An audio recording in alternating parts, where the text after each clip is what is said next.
Fala pessoal, tudo bom com vocês? Pastor Cristiano na área para a nossa leitura de 143. Isso mesmo, que bom que você está aí. Estamos aí nessa proposta aí de lermos a Bíblia todos os dias. Trecho do Antigo, trecho do Novo, Salmo de uma sabedoria. Algo que eu digo, acho que eu não mencionei aqui ainda nesse canal, mas eu falei, existem 3 maneiras de você ler a Bíblia.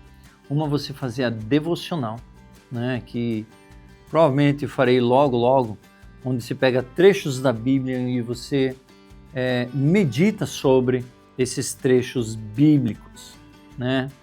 Existe a leitura como livros, como cartas, a qual você lê para encher, né, para que você possa colocar através da visão, da audição, a palavra dentro do coração, porque é bastante conteúdo, bastante informação.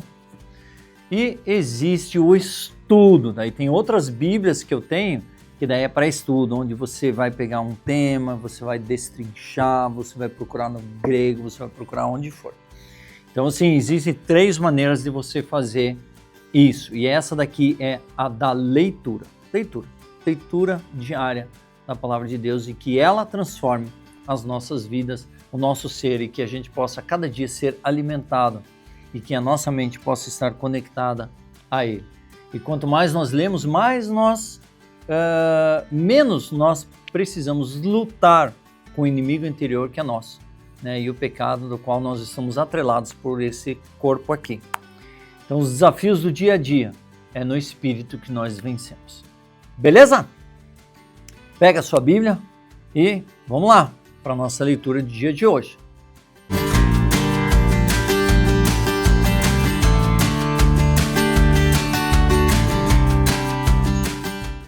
Que legal que você está aí. Pegue a sua Bíblia, incentivo você a comprar uma Bíblia dessa aqui, 365, né? Para que você possa acompanhar. Mas qualquer coisa, pega a sua Bíblia normal, eu ponho na descrição as passagens que nós lemos. Estamos aí iniciando 2 Samuel, né? E depois disso estaremos entrando em Reis, em Crônicas, e aí vai falar um pouquinho sobre o reinado de Judá e Israel, e até onde Salomão também vai ser constituído. E ansioso também para chegar no momento dos profetas, ali tem muita coisa interessante para nós lermos, principalmente o livro de Isaías, que eu falo que é o resumo da Bíblia, está lá. Ali é o resumo da obra de Cristo. Beleza? Então vamos lá. Abriu lá? Pegou a tua Bíblia? Vamos lá. Se não, pausa o vídeo, pega a tua Bíblia e volta para nós lermos juntos. 2 Samuel 2:12, vamos ler até 3:39. Abner, filho de Ner, e os homens de Isbosete, filho de Saul, saíram de Manaim e foram para Gibeão. Joabe, filho de Jeruía, e os servos de Davi também saíram, e os 2 grupos se encontraram perto da cisterna de Gibeão. Um grupo parou de um lado de cada cisterna e o outro do lado de lá. Então Abner disse a Joabe: que os moços se levantem e lutem diante de nós. Joabe respondeu: está bem. Então se levantaram e avançaram em igual número, 12 de Benjamim, da parte de Isbosete, filho de Saul, e 12 dos homens de Davi. Cada um pegou o seu adversário pela cabeça, meteu-lhe a espada no lado e caíram mortos juntos. Por isso aquele lugar foi chamado de Campo das Espadas. Fica perto de Gibeão. Houve um combate intenso naquele dia e Abner e os homens de Israel foram derrotados pelos homens de Davi. Estavam ali os 3 filhos de Jeruía, Joabe, Abissai e Azael. Azael era ligeiro como uma gazela selvagem. Perseguiu Abner e na sua perseguição não se desviou nem para a direita nem para a esquerda. Então Abner olhou para trás e perguntou: é você, Azael? Ele respondeu: sou eu mesmo. Então Abner disse: desvie-se para a direita ou para a esquerda, agarre um dos soldados e pegue a armadura dele. Porém, Azael não desistiu de perseguir Abner. Então Abner disse mais uma vez: pare de me perseguir, do contrário eu vou te matar. Vou ter de matá-lo. E depois, como poderia eu olhar no rosto do seu irmão Joabe? Como Azael não quis deixar de persegui-lo, Abner o feriu na barriga com a extremidade interior da lança, que lhe saiu pelas costas. Azael caiu e morreu ali mesmo. Todos os que chegavam ao lugar em que Azael tinha caído morto paravam. Porém Joabe e Abissai perseguiram Abner. O sol se pôs quando eles chegaram à colina de Amá, que está na frente de Giá, no caminho do deserto de Gibeão. Os filhos de Benjamim se reuniram em volta de Abner, formando uma só tropa, e se puseram no alto de uma colina. Então Abner gritou para Joabe: será que a espada vai consumir para sempre? Você não sabe que serão amargas as suas consequências? Até quando você vai esperar para ordenar ao povo que deixe de perseguir a seus irmãos? Joabe respondeu: tão certo como vive Deus, se você não tivesse falado, só amanhã cedo o povo cessaria de perseguir cada um o seu irmão. Então Joabe tocou a trombeta e todo o povo parou, e eles não perseguiram mais Israel, e a luta acabou. Abner e seus homens marcharam toda aquela noite pela planície, passaram o Jordão e, caminhando toda a manhã, chegaram em Manaim. Joabe deixou de perseguir Abner e também, reunido todo o povo, verificou que faltavam 19 dos homens de Davi, além de Azael. Porém, os servos de Davi tinham matado dentre de Benjamim e dentre os soldados de Abner 360 homens. Levaram Azael e o sepultaram no túmulo de seu pai em Belém. Joabe e seus homens caminharam toda aquela noite e ao amanhecer chegaram a Hebrom. Durou muito tempo a guerra entre a casa de Saul e a casa de Davi. Davi se fortalecia cada vez mais, enquanto a casa de Saul se enfraquecia. Em Hebrom nasceram filhos a Davi. O primogênito era Amnon, de Ainoã a Jezreelita. O segundo foi Quileabe, de Abigail, viúva de Nabal, o carmelita. O terceiro foi Absalão, filho de Maca, filho de Talmai, rei de Gesur. O quarto foi Adonias, filho de Agite. O quinto foi Cefatias, filho de Abital. O sexto foi Itreão de Aglá, mulher de Davi. Esses filhos de Davi nasceram em Hebrom. Enquanto durou a guerra entre a casa de Saul e a casa de Davi, Abner se tornava cada vez mais poderoso na casa de Saul. Saul teve uma concubina chamada Rispa, filha de Aiá. Isbosete perguntou a Abner: por que você teve relações com a concubina de meu pai? Abner ficou indignado com as palavras de Isbosete e disse: sou eu um cão a serviço de Judá? Ainda hoje sou fiel à casa de Saul, seu pai, e aos irmãos e amigos dele não entregarei você nas mãos de Davi. No entanto, hoje você quer me culpar por causa dessa mulher? Que Deus me castigue se eu não fizer por Davi o que o Senhor lhe prometeu, transferindo o reino da casa de Saul e estabelecendo o trono de Davi sobre Israel e sobre Judá, desde Dan até Berseba. E Isbosete não pôde dizer nada a Abner, porque tinha medo dele. Então Abner enviou mensageiros a Davi, dizendo: de quem é a terra? Faça uma aliança comigo e eu ajudarei a fazer com que todo o Israel se junte a você.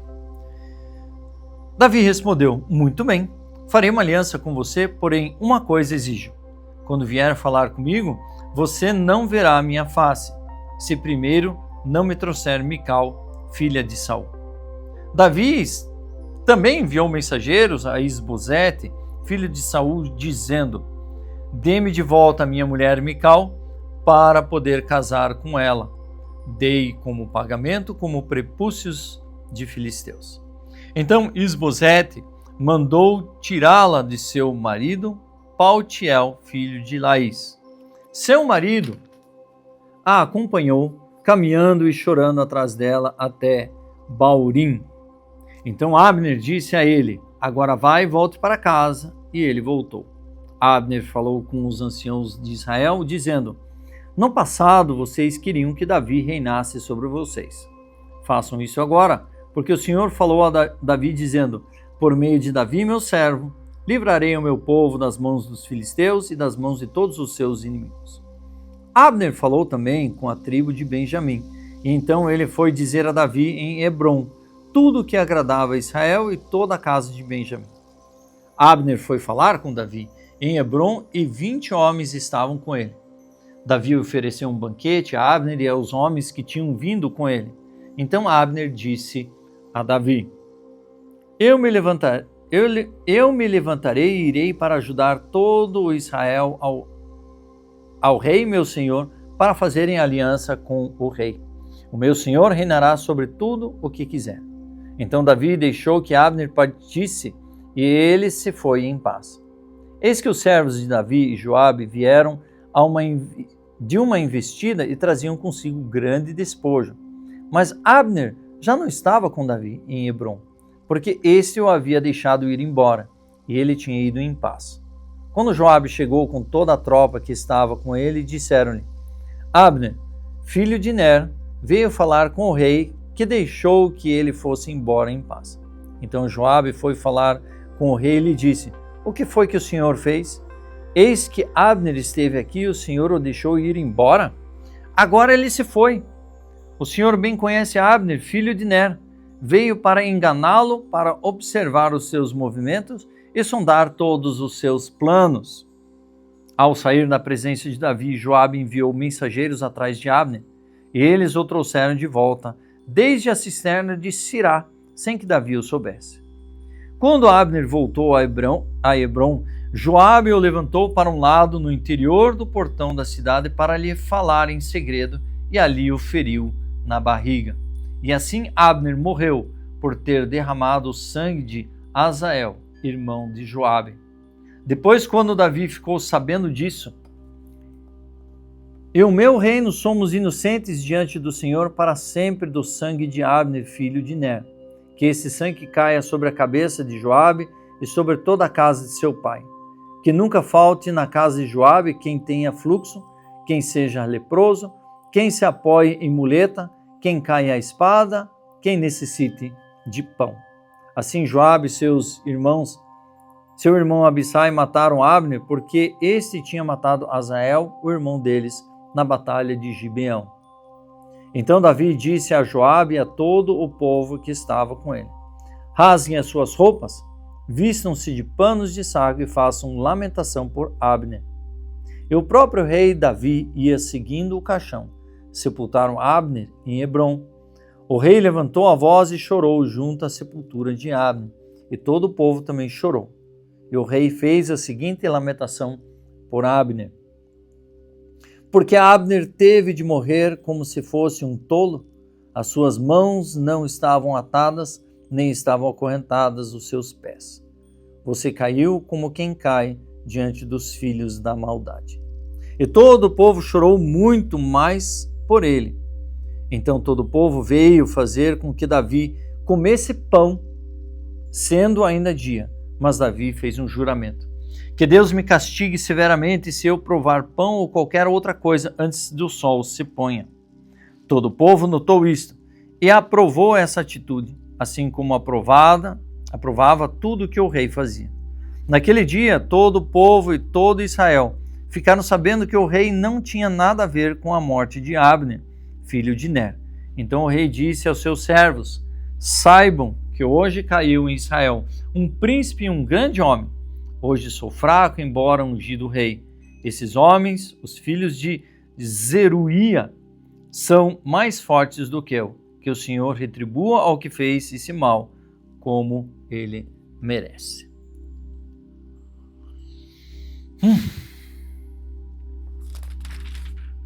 Um trecho longo. Vamos lá, tem mais. Hoje está mais longo. João 13, 1, 30. Antes da festa da Páscoa, sabendo que Jesus, que era chegado a sua hora de passar deste mundo para o Pai, tendo amado os seus que estavam no mundo, amou-os até o fim. Durante a ceia, tendo já o diabo posto no coração de Judas, filho de Simão Iscariotes, que traísse Jesus, sabendo que este que o Pai tinha confiado todas as suas mãos e que ele tinha vindo de Deus e voltava para Deus. Levantou-se da ceia, tirou a vestimenta de cima, pegando uma toalha, cingiu-se com ela. Em seguida, Jesus pôs a água numa bacia e começou a lavar os pés dos discípulos e a enxugá-los com a toalha com que estava cingido. Quando se aproximou de Simão Pedro, ele lhe perguntou: vai lavar os meus pés, Senhor? Jesus respondeu: o que eu faço você não compreende agora, mas vai entender depois. Então Pedro disse: o Senhor nunca lavará os meus pés. Ao que Jesus respondeu: se eu não lavar, você não terá parte comigo. Então Pedro lhe pediu: Senhor, não somente os pés, mas também as mãos e a cabeça. Jesus respondeu: quem já se banhou não precisa lavar nada a não ser os pés, pois quanto ao mais está tudo limpo, e vocês estão limpos, mas não todos, pois ele sabia quem era o traidor. Foi por isso que ele disse: nem todos estão limpos. Depois de lhes ter lavado os pés, Jesus pôs de novo as suas vestimentas e, voltando à mesa, perguntou-lhes: vocês compreendem o que eu lhes fiz? Vocês me chamam de mestres e de Senhor e fazem bem, porque eu o sou. Ora, se eu, sendo Senhor e mestre, lavei os pés de vocês, também vocês devem lavar os pés uns dos outros, porque eu lhes dei o exemplo para que, como eu fiz, vocês façam também. Em verdade, lhes digo que o servo não é maior do que o seu senhor, nem o enviado é maior do que aquele que o enviou. Se vocês sabem essas coisas, bem-aventurados serão se os praticarem. Não falo a respeito de todos vocês, pois eu conheço aquele que escolhi. Mas é para que se cumpra as Escrituras. Aquele que come do pão levantou contra mim o seu calcanhar. Desde já lhes digo, antes que aconteça, para que quando acontecer vocês creiam que eu sou. Em verdade lhes digo, quem recebe aquele que eu enviar recebe a mim, e a quem recebe a mim recebe aquele que me enviou. Depois de dizer isso, Jesus se angustiou em espírito e afirmou: em verdade lhes digo que um de vocês vai me trair. Então os discípulos olharam uns para os outros, sem saber quem ele se referia. Ao lado de Jesus estava reclinado um dos seus discípulos, aquele a quem ele amava. Simão Pedro fez um sinal a esse para que perguntasse a quem Jesus se referia. Então aquele discípulo, reclinando-se sobre o peito de Jesus, perguntou: Senhor, quem é? Jesus respondeu: é aquele a quem eu der o pedaço de pão molhado. Então Jesus pegou um pedaço de pão e, tendo molhado, deu-o a Judas, filho de Simão Iscariotes. E depois que Judas recebeu o pedaço de pão, imediatamente Satanás entrou nele. Então Jesus disse a Judas: o que você pretende fazer, faça-o depressa. Nenhum dos que estavam à mesa entendeu porque Jesus tinha dito isso. Pois como Judas era quem trazia a bolsa de dinheiro, alguns pensaram que Jesus tinha dito a ele: compre o que precisamos para a festa. Ou então havia solicitado que desse de alguma coisa aos pobres. Desse. Assim, tendo recebido o pedaço de pão, Judas logo saiu e era de noite. Hoje em dia, se Jesus falasse: eu estou entregando esse pão ali molhado, esse que vai me trair, e deram para Judas, e o pessoal: oi? Hein? Oi? Como? Oh. Não tem como entender isso. Não tem. Era óbvio. Mas, ao mesmo tempo, vai saber o que foi oculto o entendimento às pessoas naquele momento, né? Então, vai saber. Salmo 119, 1:16. Bem-aventurados os irrepreensíveis no seu caminho, que andam na lei do Senhor. Bem-aventurados os que guardam os seus testemunhos e buscam de todo o coração. não praticam iniquidade e andam nos seus caminhos. Tu ordenastes os seus preceitos para que o cumpramos à risca. Quem dera fossem firmes os meus passos para que eu observe os seus decretos. Então não terei de que me envergonhar quando considerar todos os teus mandamentos. Eu te darei graças com integridade de coração quando tiver aprendido os teus retos juízos. Cumprirei os teus decretos, não me desamparareis jamais. De que maneira poderá o jovem guardar puro o seu caminho? Observando-o segundo a tua palavra, de todo o coração te busquei. Não deixes que eu me desvie dos teus mandamentos. Guardo a tua palavra no meu coração para não pecar contra ti. Bendito és tu, Senhor. Ensina-me os teus decretos. Com os lábios tenho narrado todos os juízos de tua boca. Mais me alegro com o caminho dos teus testemunhos do que com todas as riquezas. Meditarei nos teus preceitos e às tuas veredas terei respeito. Terei prazer nos teus decretos, não me esquecerei da tua palavra. E Provérbios 15, de 29 e 30. O Senhor está longe dos ímpios, mas ouve o coração dos justos. O brilho nos olhos alegra o coração, uma boa notícia fortalece até os ossos. Olha aí!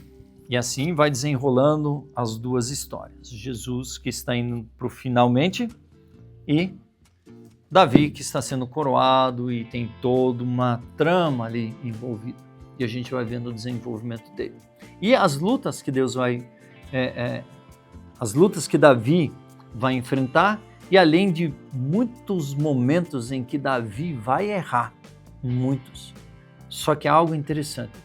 Davi tinha um coração ensinável. E isso fez com que Deus pudesse falar dele, que é um homem segundo o seu coração.